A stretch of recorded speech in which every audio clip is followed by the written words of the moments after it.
Hey guys, it's Jonathan here from GuitarTipsWeekly.com, and I'm here today with Colin Daniel from RiffNinja.com. And you may know me from my guitar lessons. Well, everybody learns guitar from somewhere, and I've had the pleasure of learning guitar from Colin here. Oh, you poor guy. You survived it. I did. I survived. It was quite, actually, when it was, what, 10, 15 years ago? Oh, many like years that. ago, yeah. It's quite a long time ago. When I was young and you were old. And, yeah, right. Other way around here. I was a young punk learning guitar. And Colin, yeah, our paths crossed, and he taught me. Slapped you into submission. Slapped me, yeah, nice little ruler. Yeah, man, I went through a lot of rulers.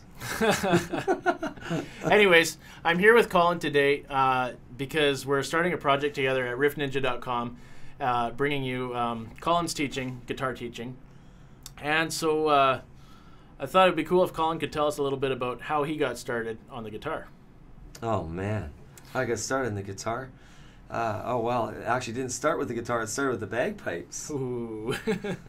Well, that's like starting with a dead cat, isn't it? Well, pretty much, you know. Actually, it was the bag is made out of a sheep bladder. Oh, okay, so dead sheep. Yeah, pretty close, you know. I mean, you know, my dad loved them, so that was kind of the deal. Wasn't the instrument I really loved, but I kind of just took whatever I could get it. You know, at 6 years old, parents don't have a lot of money, and they really love the bagpipes. You just take what's given to you and take advantage of it. It was never, I think it's just music that thrilled me, you know, the idea of making music with whatever they put in my hands, you know. So how did you go from bagpipes to guitar? That's a good one. I was actually out in Abbotsford here teaching bagpipes for free with this pipe band. I got appointed to teach all the other guys the scales because I was better at them, and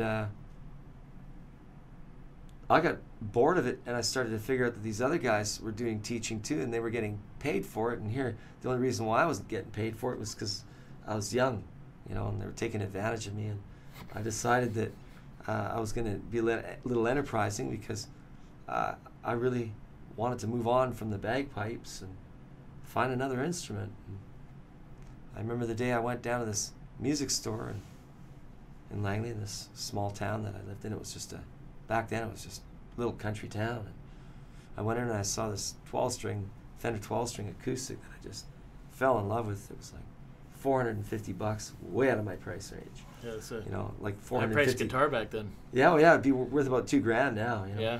It's like it was $450 out of my price range, you know.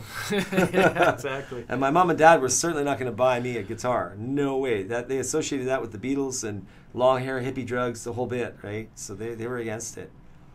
And I remember going in there one day just drooling over this guitar and trying to figure out how I was going to pay for this thing because I wanted it so badly. And a customer came in and talked to the owner of the store, and I had good ears, and I was listening, unfortunately, or fortunately, depending on how you look at it. I was eavesdropping. And I overheard the customer complaining that he couldn't find a good bagpipe teacher locally, and the owner saying the same thing. Yeah, it's hard to find a really good pipe teacher. And I thought, wait a minute here. Opportunity knocks, right? Guitar, student, been doing it already, you know. So this was when I was just ready to turn 14. It was in between 13 and 14. So I actually walked up to the owner after and apologized for eavesdropping on his conversation, but said, hey, I know somebody that does teach the bagpipes, me, you know, and I've been doing it for a year now. Now I want to get paid, right? And he goes, well, I don't hire anybody.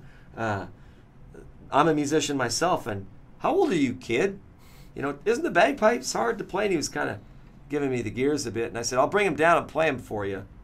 He goes, all right, I'm up for that. So a couple days later, I packed my bagpipes up on the back of my bicycle and rode the 3 miles into town, and I brought out this book called The Scots Guards, which is like the cheat book of the bagpipes, and I knew every song in the book, and I just slammed it down on the counter and said, point, I play. Then after a couple of songs, he got the idea real quick, and he said, "Well, kid, so how much do you want?" And I turned around and I pointed at the guitar and I said, "I want that over there, that guitar." And he goes, "Well, I think we can work out a deal." And so that's how my career got started, because as soon as I got the guitar, it took me about a year, of teaching, and I got the guitar. And as soon as I got the guitar, man, the bagpipes were planted. That was it. They were Rest done. in peace. Yeah, exactly. They're still sitting in the same case today. Yeah. And I've opened them every once in a while because a few of my students don't actually believe it. And, Yeah. I actually pull them out and show them, look, no, I'm not, no joke. I really did play them. Yeah. Still have them. Yeah, it's just sentimental. I mean, it did give me the dexterity, The movement is similar. So it got me the start, the muscle memory, Yeah. And it really helped with my vocals too, because it develops your diaphragm. Yeah. And so I had a strong voice from it, because it takes a lot of lung power to keep those 4 reeds going in the pipes and march at the same time. Yeah. So, So once you got going with guitar, how did that develop? Like, who were your greatest influences? oh, well, I've got a lot, but some of the greatest. None of them, let me get this straight to everybody. I admire them. I really admire them for their work. I don't admire them for their lifestyles necessarily, but for their work. The incredible ears they had, or incredible gift. Jimi Hendrix had an amazing ear. Mm-hmm. He had such a touch with the guitar that I think today he's more relevant than he was back when he was alive. And Stevie Ray Vaughan, who is just an incredible guitar player, and left with so much food for thought musically. Incredible musician, incredible human being. That would be the heavier blues side of me. Then there's the metal side of me, and I always really admired Eddie Van Halen. He was a fabulous piano player. He was a concert pianist at a young age. That's right. His parents were music professors, so he had a lot of musical training. For any of you guys that think you don't need lessons, think about that. A guy like Eddie Van Halen, why was he so good? Why was he one of the greatest guitar players in the world in the 80s? And he changed the face of the guitar. And I loved his tone, his selection of notes, his finger tapping techniques. He invented quite a few things on the guitar. He was the first one to put a Gibson humbucker in a strap body, and that became a whole new generation of guitars. So he helped invent the Floyd Rose tremolo bar locking system. So I'd consider him a huge influence. Right. Huge, awesome player. I've seen him 3 times live and don't regret any of the times. Incredible. And I would think that's a real good metal thing, metal influence. There was also Yngwie Malmsteen, neoclassical metal. And then in the country vein, because I do like country a lot too, there's some great players in the past and right now. In the past, definitely Chet Atkins. I just loved his arpeggios, and Roy Clark and Glenn Campbell too. Wonderful. Roy Clark was an amazing guitar player. They say he played over 160 instruments, and he had every one of them. Yeah, it's pretty amazing. So, tell me a bit about your teaching style then. Well, I like to cut to crap. I don't.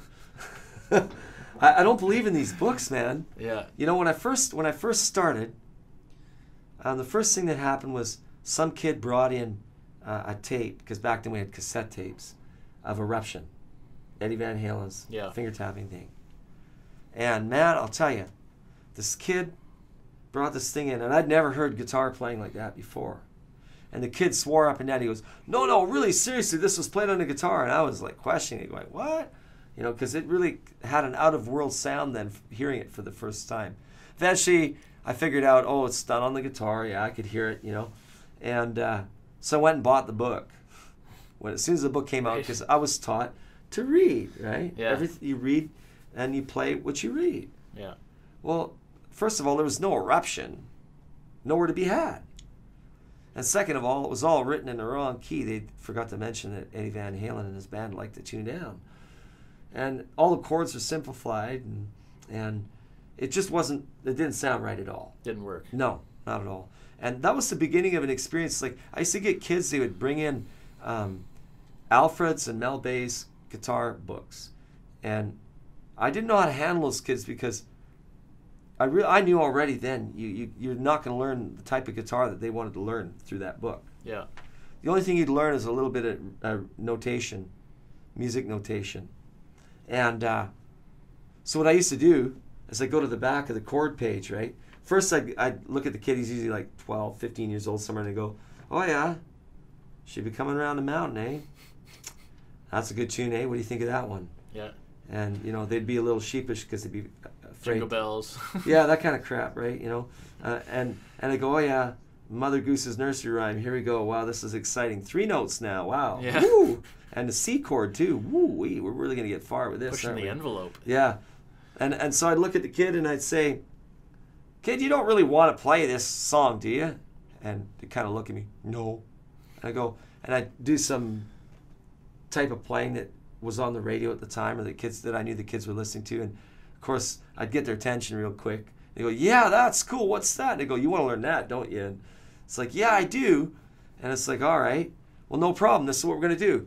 And I took the book and I ripped the back page out with the chords in it, and circled the basic chords that were important, said, here, you learn this, and I'll chuck this. And I throw it in the garbage. And, this is the start of it. And of course, it's developed over the years. And yeah, you really don't have to learn to read music. No. To play an instrument and play it well. You can still be a very knowledgeable player without ever reading a note. Staff notation is only a graph of the note pitches. It doesn't explain how music feels. Mm-hmm. It doesn't explain tone, the interaction between the guitar and the amp. Written staff music is really for the piano. Yeah. It's not for the guitar. You can't write slides, you can't write hammer-ons. It's very difficult. It's messy. You know, for classical guitar, it's okay. But and yet at the same time, you have a very strong focus on theory in your lessons. Absolutely. You've got to know your instrument. Yeah. That way, if you do need to sight read or do some reading, it's easy, and I don't have to spend like, well, a half a year's worth of lessons going through mundane exercises that you really don't need, because you already know the fingerboard. If you know the fingerboard, how hard is it to figure out how it relates to the notes on the staff? Yeah, or even apart from the reading part, but even just knowing the... Just being more familiar with your instrument. Yeah, the theory and... Yeah. Yeah, I would say that we're running an outdated system. I wanted to change the half-hour McDonald's lesson. And I have changed it, but I'd like to change it for other people in this world, people that are really hungry to play. That's always been my desire. For people that are really starving to play. How can I get them there the fastest I can, the easiest? And everybody works different. Yep. Some people work a little bit better visually, some better just by hearing things, and sometimes it's a combination. And so over the years I've developed that, and I've come to this point, feeling that all the other teaching services are severely inadequate. I figure that conservative estimate would be that only 20% of the people that take the McDonald's lesson really learn how to play. But on the opposite end of the spectrum, I bet you 75 or 80% of my students learn to play and keep playing. I bump into them all the time, 20 years later. Yeah, so. Exactly. Still loving the guitar and digging into it on their own. Yeah. So there you have it, folks. There's Colin Daniel. You can find him at riffninja.com and on YouTube as well, Riff Ninja Guitar. So, Colin, thanks for the interview, and you're welcome. Thanks for all the lessons. Yeah, and you better practice your scales with the metronome. Yeah, right. All right, see you guys later.